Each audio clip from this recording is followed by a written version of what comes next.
YouTube channelnya Alek Variasi Palembang. Nah, jadi kita kehadiran Toyota Avanza. Selesai kita upgrade ke kunci keyless, guys. Nah, ini kita tes.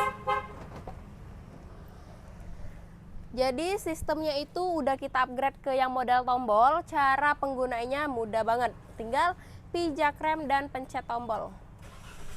Otomatis mesinnya ini bakalan menyala. Cara matinya juga udah sama, tinggal pencet rem dan tombol mati.